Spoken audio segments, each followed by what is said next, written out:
Morning students, मैं चंद्रकांता आज आपको कक्षा 7वीं से महाभारत कथा का पाठ नंबर 19 जिसका शीर्षक है मायावी सरोवर, उसके बारे में समझाऊंगी। सबसे पहले मायावी सरोवर क्या होता है? तालाब जिसमें पानी इकट्ठा होता है। तो मायावी मतलब जादुई, जिसको हम बोलते हैं ना। कई बार हम कहते हैं अरे ये तो जादू ही हो गया, ऐसा कैसे हो गया? तो इसमें भी ऐसे ही था। ये मायावी सरोवर में पांडव जब जंगल में थे तो उन्हें प्यास लगी थी, तो वो पानी पीने के लिए जा रहे थे। सबसे पहले नकुल गया, सहदेव गया, उसके बाद अर्जुन गए, फिर भीम गया और अंत में जो है युधिष्ठिर स्वयं गए थे। तो जैसे जैसे उन्होंने पानी पिया था और वो पानी पी करके वहीं पे बेहोश होकर गिर जाते थे। तो उसके बारे में जो है आज मैं आपको समझाऊंगी। मैंने इसमें से कुछ पॉइंट्स जो है बना लिए हैं, हेडिंग वो लिखी है, मैं आपको बताती हूँ।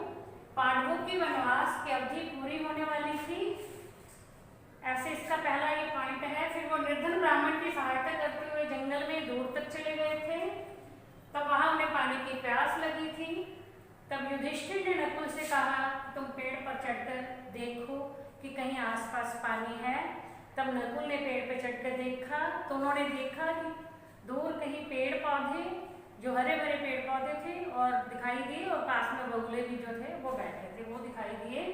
और इससे जो है अंदाजा लग गया था कि यहाँ पे आसपास कहीं पानी होगा।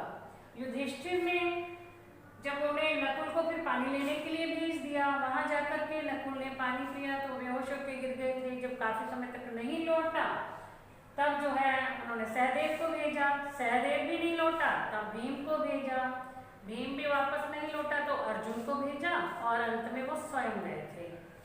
तो अब ये मैंने वैसे ही पॉइंट्स जो बनाए थे, अब आपको मैं इसी के अनुसार, इन्हीं पॉइंट्स के अनुसार इसका जो थोड़ा विस्तार से समझा देती हूँ। पांडवों के वनवास की अवधि पूरी होने को थी। 12 वर्ष समाप्त होने में कुछ ही दिन रह गए थे। कितने वर्ष का वनवास मिला था? 12 सालों का, और 1 वर्ष अज्ञातवास भी काटना था। तो अभी 12 साल पूरे होने वाले थे।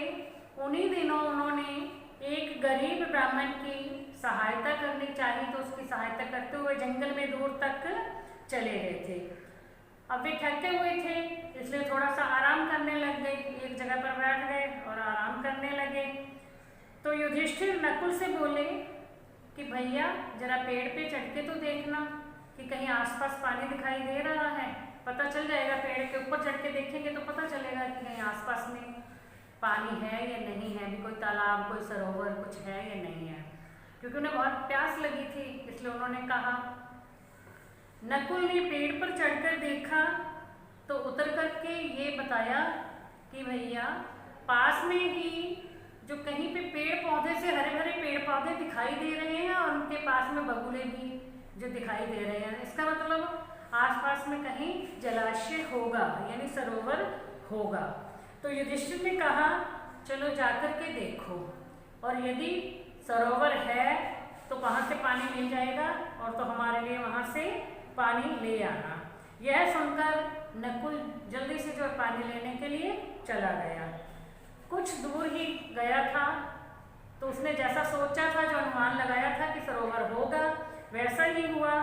तो उसने सरोवर के पास जब वो गया, उसने देखा पानी लेके जाना था भाइयों के लिए, तो उसने वहाँ सोचा कि पहले मैं खुद पानी पी लेता हूँ, उसके बाद तरकश में भर के अपने भाइयों के लिए ले जाऊँगा, जो बर्तन लेके आया था पानी भरने के लिए।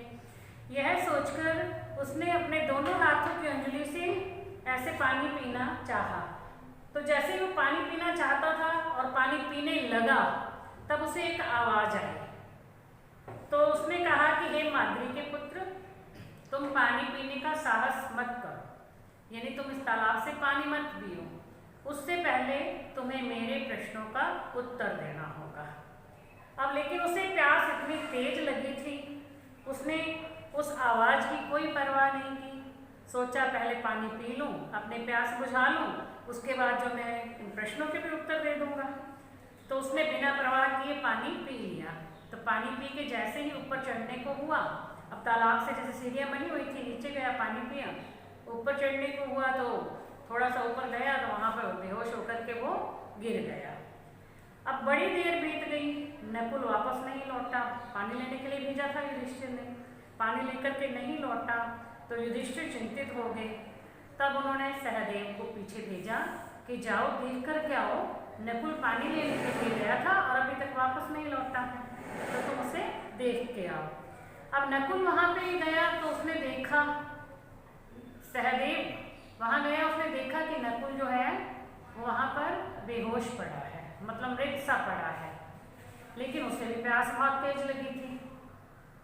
उसने सोचा पहले मैं भी पानी पी लूँ, उसके बाद फिर मैं देखता हूँ कि भाई को क्या हुआ है। अब जैसे ही वो पानी पीने को तैयार हुआ, वापस से वही आवाज़ आई कि पहले मेरे प्रश्नों के उत्तर दो, उसके बाद ही पानी पीना। लेकिन सहदेव ने भी उस आवाज़ की परवाह नहीं की और पानी पी लिया। तो पानी पी के जैसे ही वो ऊपर चढ़ा तो किनारे पर पहुँचते पहुँचते वह भी अचेत होकर के नकुल के पास ही गिर गया।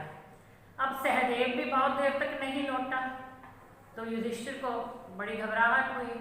तब उसने अर्जुन से कहा कि जाकर देखो, नकुल और सहदेव दोनों ही पानी लेने के लिए गए थे लेकिन अभी तक लौटे नहीं हैं, उनके साथ कोई दुर्घटना तो नहीं हो गई है। तो अर्जुन को भेज दिया। अब अर्जुन भी तालाब के पास पहुंचा, उसने देखा कि किनारे पर दोनों भाई जो हैं मृत से पड़े हुए थे, यानी बेहोश होकर गिरे हुए थे। वह चौंक गया। अब वो समझ नहीं पा रहा था कि इनकी इस अवस्था का क्या कारण है। अब यह सोच कर के अब अर्जुन को भी बहुत प्यास लगी थी। उसने सोचा पहले मैं भी पानी पी लेता हूँ, उसके बाद इन्हें देखूंगा।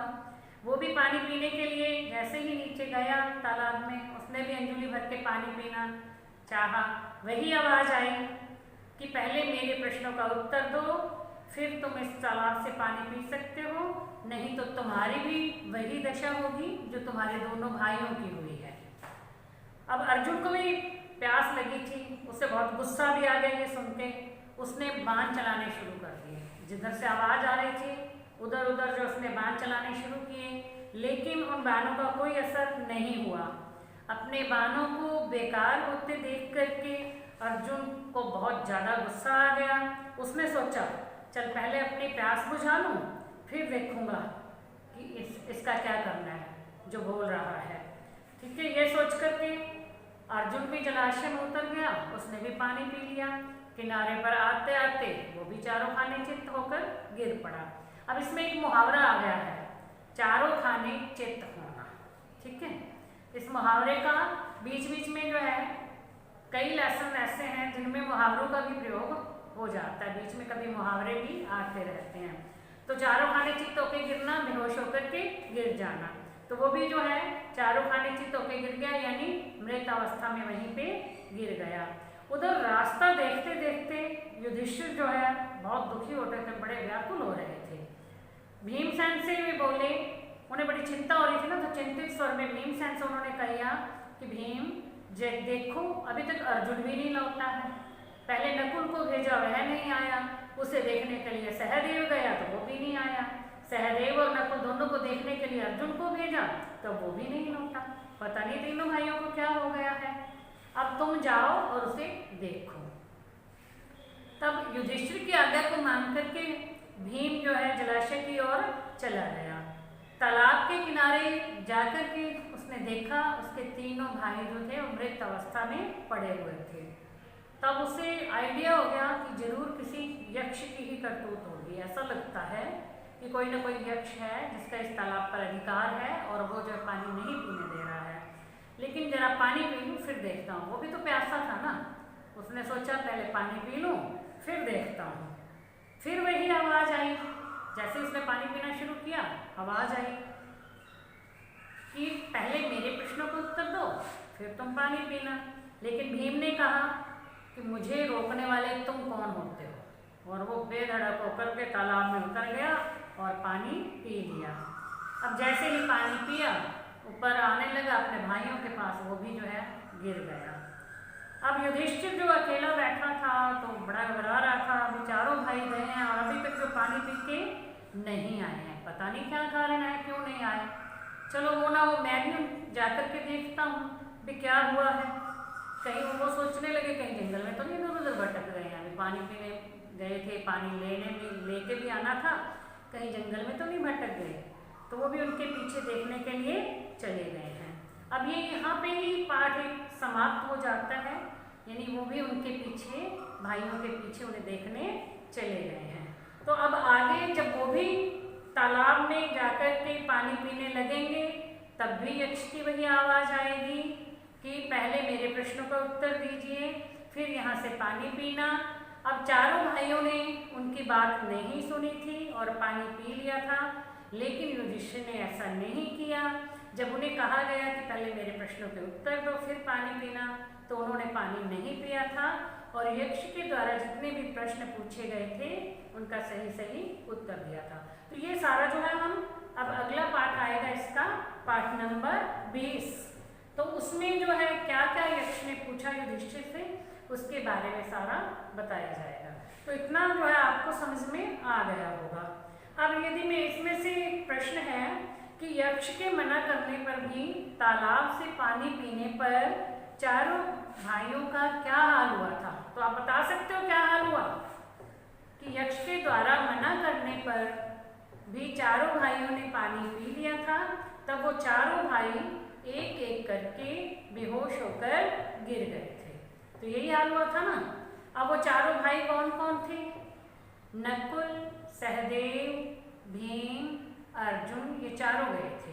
ठीक है, तो ये आप इस तरह से जो है इसमें कुछ छोटे प्रश्न भी बनेंगे, तो आप जिसका उत्तर आपको एक दो शब्दों में या एक दो पंक्तियों में देना होगा, तो वो आप इसमें से बना के आप लिखोगे, खुद ही प्रश्न बनाओगे और उनके उत्तर लिखोगे।